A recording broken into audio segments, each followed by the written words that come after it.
got everybody. This is great. We're all here. Thanks for having us. Thank you. Lindsay was just telling me the premiere was last night and that things went really well. Yeah, it was last night. It was our first time seeing it on a big screen in front of people, so it was super exciting, and the response has been really positive. So that's been really really exciting and really nice after so many years of hard work. Welcome everyone to another Screenfish One-on-One. We are here with the producers and directors of The Quiet Epidemic, Lindsay Keys, Winslow Crane-Murdoch, and Daria Lombroso. Thank you so much, everyone, for joining me. I really appreciate it. Yeah, thanks for having us. Thank you so much. This is terrifying. Yeah. Maybe the most frightening documentary that I've seen in a long time. Sorry. I believe that's the point. Yeah, It is. Yeah, well, we figured we might as well let people know in advance so that, they can avoid it if possible. And if they find themselves in the Lyme disease controversy, they have more, tools to navigate it. So it's better to find out before getting sick. It's a challenging reality to face, but it's a much more challenging reality when you're sick. So we're trying to help, but it is scary. It is scary. Well, I mean, now I understand that all of you, some of you have dealt with this yourself, but what is it that brought you to this story? I'd love to hear from you all. Mm-hmm. Yeah, so Lindsay and I are Lyme patients. Daria is a friend of of the Lyme patients. Luckily, hasn't had it herself, but you guys can talk about your relationship. They've known each other for a very long time. But yeah, Lindsay and I came together at a doctor's office in upstate New York, and so that's how the journey began. She wrote me a note and said, I'm thinking about making a documentary film about Lyme disease. That was handed to me actually the next day. And so that was back in 2015. So that was almost 7 years ago. That doctor's office is also where we met Julia and Enrico, who are the main characters of the film. They came up there after Julia was blessed by Pope Francis. And they were offered treatment for free up in Albany, New York, about 3 hours north of where they were living in Brooklyn. And so that's how we sort of all came together, and that's where the film began. And the first things that we shot with Julia was December of 2015, which is wild because in the film, I think, you see her go from being 12 years old to the time that she's 18. And so watching her grow up over the course of the movie, I think is one of the strongest parts. But yeah, Lindsay and I came to it, and it's a very personal story for us, although we aren't in it.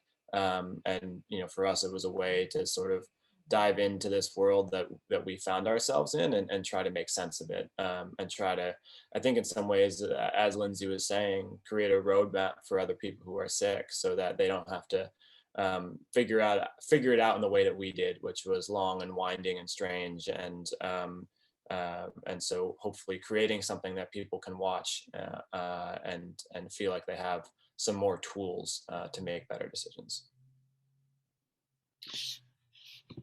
Yeah, well, I mean, having been through this yourselves, this film, it does feel very personal.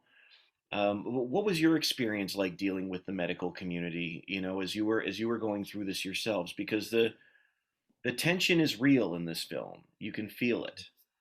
Mm-hmm. Yeah, as a patient, you really feel it. I mean, it's just really hard to get diagnosed with Lyme disease. So for a number of reasons, the test is very inaccurate. So I was testing negative for over a decade.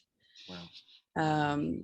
And so that's challenging, the testing, but then you also have to deal with the resistance from doctors. If you mention Lyme disease, Julia's father in the film says, it was almost like Lyme disease was a bad word. It's almost like I was using profanity. It's like, it's just cloaked in so much controversy and stigma that doctors don't really want to get involved, and you don't know that until you need their help for Lyme disease. So imagine that, in our case, you're so sick and no one really can help, and no one really wants to get involved because there is it's like walking into a minefield as a patient and as a doctor. And so you're just kind of stuck and when you're in mainstream medicine, there are just very few options for patients. And so what a lot of people end up with is a psychological diagnosis. Winslow and I, we were lucky to not go through what Julia went through. But a lot of patients are told it's all in your head.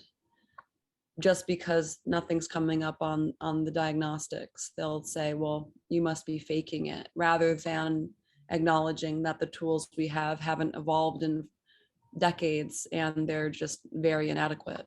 So it's a hard situation. I mean, Winslow and I, when we first started this, we were so sick. And we joke sometimes that we're surprised that anyone even really believed in our ability to pull this off, because we were like really suffering and having a hard time even standing up for long periods of time. And we were in the thick of treatment, and yeah, it was very the path forward was unclear, both for the film story, but also for our own personal health. So it was a very confusing time that we very slowly and gradually found our way through. Yeah, like it's upsetting as a viewer to watch the constant pushback. I've heard stories, and forgive me, like my experience with Lyme disease is very limited, so this is going to sound very naive to say this. Okay. I thought it was a disease that had been cured. Yeah, we did too. We did too. Yeah. I think I remember the last time the first time I remember hearing it in a big way. And sometimes you hear about these things when somebody, of notoriety gets it. I think Avril Lavigne came out and said that she had Lyme disease, and I remember saying, Lyme disease? That what? I thought it was gone with polio.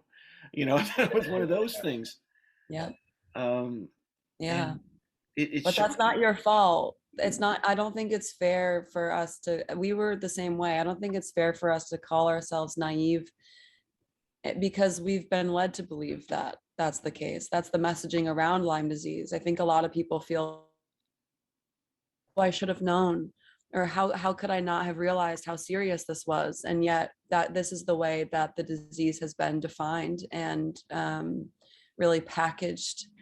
So it's not your fault that you were naive.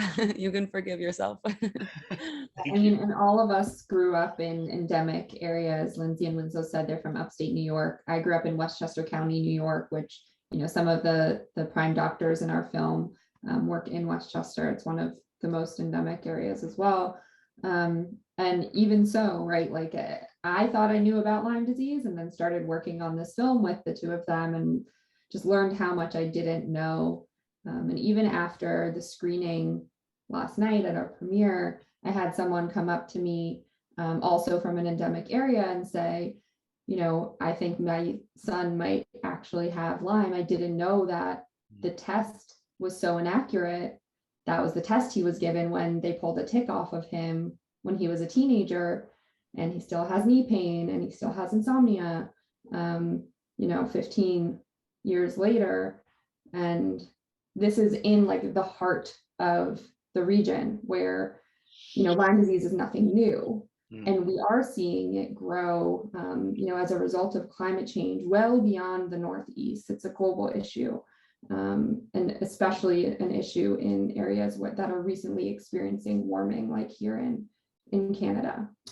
So even people who think they know about it don't know about it. And that's why this film felt so important to make in the way that we did. Yeah, Daria, for someone who's been alongside this project, I was wondering from your perspective, like what is it that you've taken away from this? Oh, so much. I mean, I think largely the educational component, that there is so much that people don't know, that if we're able to put the information in front of an audience, people can start to connect the dots, come to their own conclusions. The resources are out there. They're just not the mainstream resources that the Infectious Disease Society of America and the CDC are pushing out. And I think that also just the resilience of this community of Lyme disease patients who have been on this journey largely by themselves, advocating for themselves or with family members. It's not something that we've had to see in most other medical communities with other diagnoses, right? If someone has cancer, they're believed, they get treatment, they get care.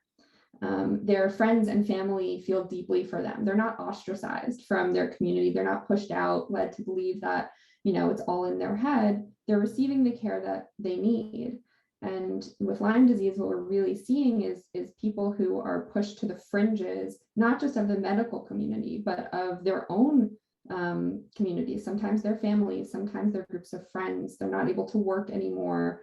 They don't qualify for disability because their disease doesn't exist, right? So there's so much more complexity when the thing that you're struggling is so difficult to diagnose and so difficult to treat. There's not a sense of validity to what you're going through.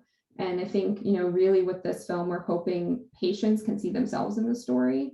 But more than that, that the medical community can see how real this issue is, and that there are really respected scientists working on advances in the field, and their work really needs to be supported.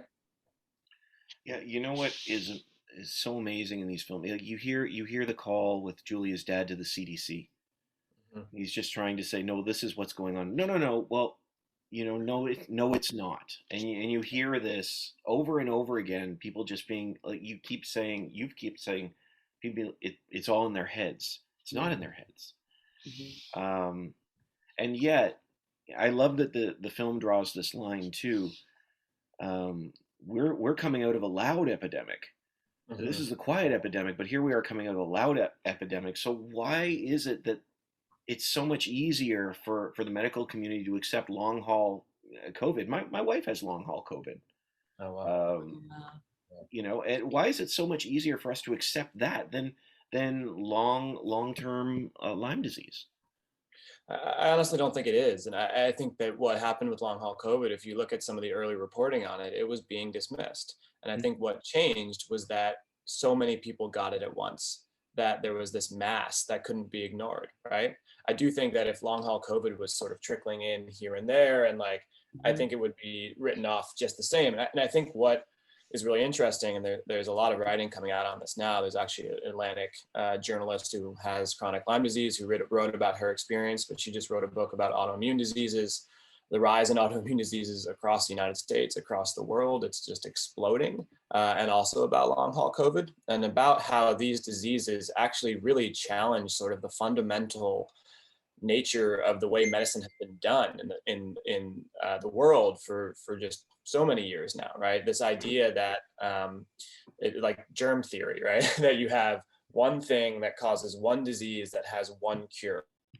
And I think that, in most medical systems, even in a nationalized healthcare system, we need things to fit into these boxes, right? And so we have to have, especially in the United States, you have to have a diagnostic code for every disease that you're treating. And so your insurance company has to know what it is. It has to know what the standard of care is. And so we've tried to define these things in such ways that they are simple and easy. And I think when you look at the what the biggest issue in Lyme disease is, it was clearly this wide circle that got narrowed down to something that was so simple. And that sort of effort to simplify, I think, has been, and to get rid of that nuance, I think, has been the biggest issue with Lyme, because the system itself can't handle the complexity of what the disease presents. I think that COVID is now presenting us with an opportunity to build more complexity into that conversation, and people are starting to welcome that, and research groups are starting to understand that there can be so much variability within the experience of people who are having the same thing. And so with COVID, we have 30-year-olds who are dying and 60-year-olds who are doing fine. You know, like it's all over the map. And then you have these people who are coming down with long haul COVID. I think that long haul COVID is going to, if it's researched seriously, and it seems like it hopefully will be because money has been put into it, I think it's going to shed light on a lot of different autoimmune illnesses, and a lot and Lyme as well, and start to hopefully get at sort of root causes of what's actually happening that causes this type of dysfunction that becomes long lasting, that becomes multisystemic, and that is something that sort of defies simplification in the medical sense of just giving you a diagnostic. Yeah, that is so interesting, actually. I mean, the fact that I guess I wouldn't have thought of that as of helping in a way of starting to shine a light on things like long-term Lyme disease effects and whatnot. Yeah, It's that's the also hope at least. it's also impossible to separate Lyme disease from this early debate in the field that really has, you know, clouded the entire evolution of the field of research around Lyme disease. You know, there's really like a human nature issue at play that we're seeing.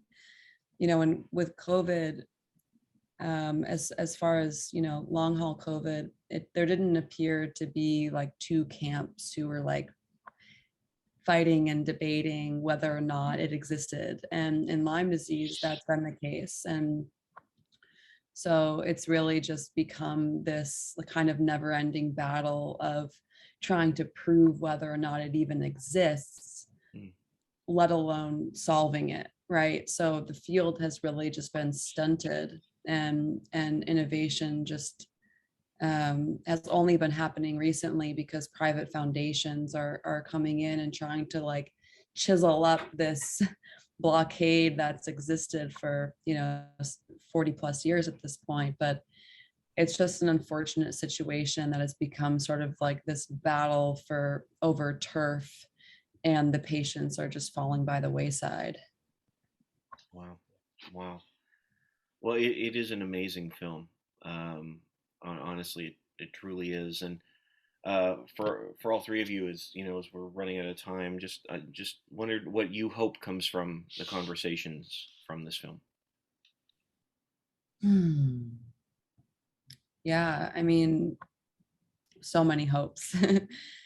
I think what we experienced last night at our premiere with chronic Lyme sufferers in the audience in tears saying, "This is the first time I've seen my story." I think that was a reminder of, you know, in part why we made this film. We have many goals. We want to, you know, help raise more awareness around, you know, the research and raise funding for research. And we want to contact the legislators, and we have all these, you know, big dreams and big goals. But last night was a reminder of just the power and the importance of validation. And that in itself is healing for people.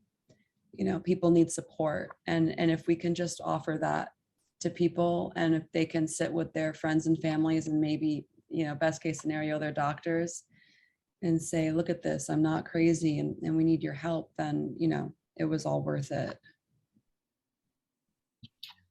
Absolutely. Well, I thank you all for taking the time with me. The film is great, and I wish you the best with it. I'm so thrilled to hear that the premiere went great went great last night, and I know it is still screening. It screens again on Friday. Yeah. Pardon? Screens again on Friday. On Friday. Great. Okay. Yeah, and we also are going to be launching, as Lindsay alluded to, a pretty robust social impact campaign to really drive forward some of these calls to action, and really want to kind of build on the momentum that the film is creating, not just in the Lyme community, but more broadly. So our website, thequietepidemic.com, has a place to sign up for a newsletter. We'll be sharing a lot more details as the impact campaign comes to life. We'll be posting our calls to action probably later this week there, as well as on our social media at The Quiet Epidemic on Instagram and Facebook and Twitter. And, we really do want to get people involved. So as we continue to pursue a festival run, we'll also be launching a grassroots community screening tour.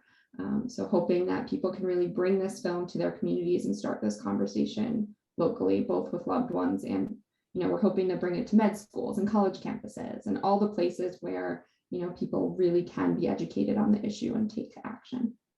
I appreciate that. Now I'll make sure that I have the website on the listed down below for people that want to check it out and sign up as well. So Amazing. thank you so much.